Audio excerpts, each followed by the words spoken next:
if you can just give me your name, actually. My name is Louise Firouz. Mm-hmm. And where are we now? We're in Sheikh on the Turkmen steppes in the northeastern part of Iran, right near the border with Turkmenistan. And this is really the heart of horse country. For Iran, it is, yes, the heart of horse country. I think the horse has always been used here and bred here, and some of, well, probably Iran's finest horses come from here. Mm-hmm. پدر من وکیل بر ایران بود بعد از جنگ جهانی دوم موقعی که روسا نرفتن بیرون از آذربایجان پس ما خیلی آشنا شدیم به حسین علا آمدم فریدون رو ببینم فامیل حسین علا ببینم بعد اون موقع آشنا شدم به نرسی فیروز که رفتم شیراز اینو دیدم و منم خیلی علاقمند به تمام این منطقه شدم وقتی که آمدم اینجا فهمیدم که ایران چه اسب خوبی داره آمدم اینجا دیدم که واقعا اسب ایران عجیب غریبه دیگه I did move up here 20 years ago for a variety of different reasons and set up this stud farm with my late husband. But first we raised mainly Caspian ponies and then we started raising these purebred Turkmen. نه ده همه جایم نیست خب من چرا نرفتم امریکا من چرا موندم اینجا از من میپرسن من دیگه چه خوب راحتم اینجا خیلی خوبه شما میخوان گرین کارت بگیرید برید امریکا برو ولی اینجا برای من خوبه خیلی دوستش دارم It's a horse culture area, certainly historically. Do you ever look out over the mountains and think, well, it's time to go, time to get on the horse and Oh, the thought has occurred to me, actually, on a couple of different occasions. And then every time it does, and I look around the world, I've decided that I'm in the best place anyway. And it's a great place for doing riding expeditions. Oh, it would be fantastic. That's right. It's the horses that have really always captured my imagination in Iran, although Iran itself is such a fantastically beautiful country. I was actually looking for some ponies for my children when I ran across these little horses up on the Caspian Sea. And my husband and I bought a couple of them, and the children started to ride them, and then we started to wonder, well, where did they come from? It was what originally got me really interested in the history and the whole area of Iran, the Middle East, was the horses. And it was the research into the horses that then pulled me up with the ancient civilizations, the Scythians, the Achaemenians, the Parthians, because they dealt with exactly the same horses that we're dealing with today. In fact, during the time of the Parthians, I'm told that the main racehorses in Sparta came from this area.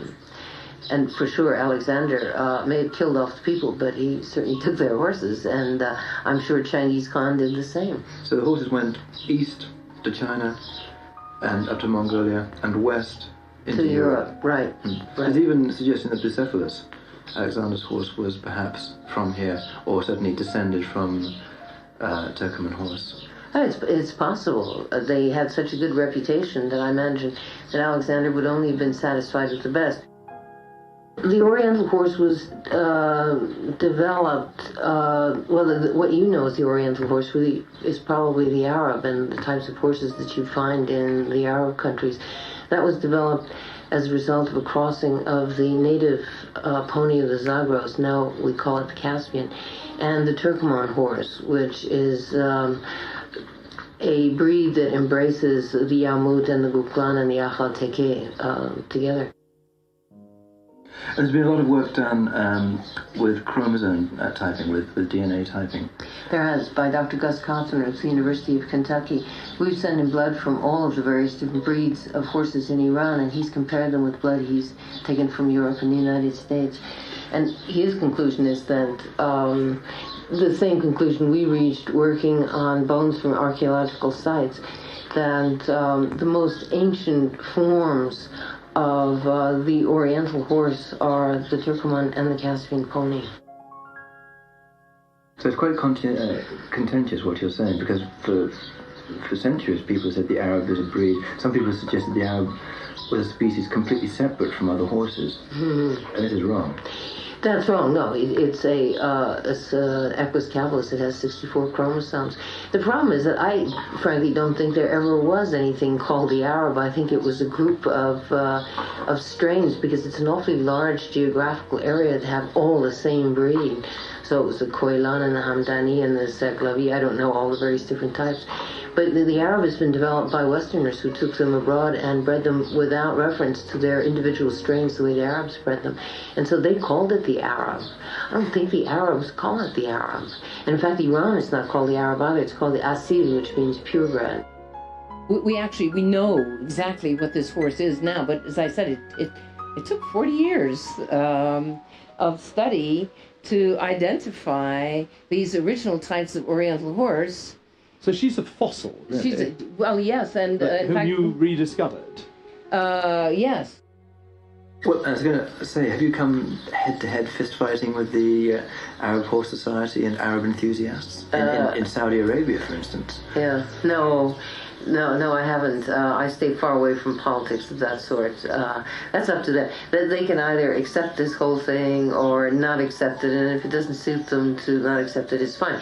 But it's fact. And it's been borne out by archaeology, by biology, Right. by oral history.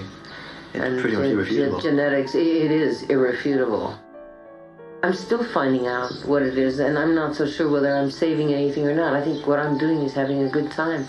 But in the meantime, also corresponding with a number of people abroad, like with people like Bonnie Hendricks and Gus Coffin, and slowly we've put together a picture of what the horse was, what his genetic makeup is, and how the whole picture fits into the Oriental horse. So in fact, we have solved the mystery of whence the Arab. Well, in their own environment, they're capable of traveling great distances over a very harsh country with no water, because they have a very meatless body, and they're kept that way, sweated down with these felt blankets. Abroad, and particularly with the Russians, they've been capable of incredible feats of jumping and also dressage. So I suppose taken to the West, they could be used for any one of the sports, whether it's endurance riding or dressage or jumping. What are the defining qualities? What would you see in a typical horseman here and horse in the way of trappings and saddlery and so on and so forth? Well, first of all, you probably wouldn't even see the horse because he's covered with a felt. And second, ridden by a man, very seldom by women. In fact, I don't think I've ever seen a woman on a horse here, although I'm sure they did in the old days. And the men wear sheep skin hats, caracal, I guess it's called, isn't it? The bridles are always snaffles, and the saddle is a small, high-cantled, high-pommeled saddle that's made by themselves. And what do you hope for the breed in the coming years, in the next 10, 20 years? Well, first of all, I don't think I'm going to be around for another 10, 20 years, but I hope that they will become popular again in Iran so that there's a good market for them, so that more Turkomans will keep them. And personally, this is a very satisfying thing to have done. Everybody always thinks, in their lives that, oh, wow, I'd like to do something, make a little mark. I don't want to just be a passenger on this world. I want to have contributed something in my life. And this is my contribution, this horse. Apparently, it's quoted in the Quran that every grain of barley you feed to a horse is a step closer to heaven. Well, you should be very close at this point. I know, it's wonderful. I'm about to slip in.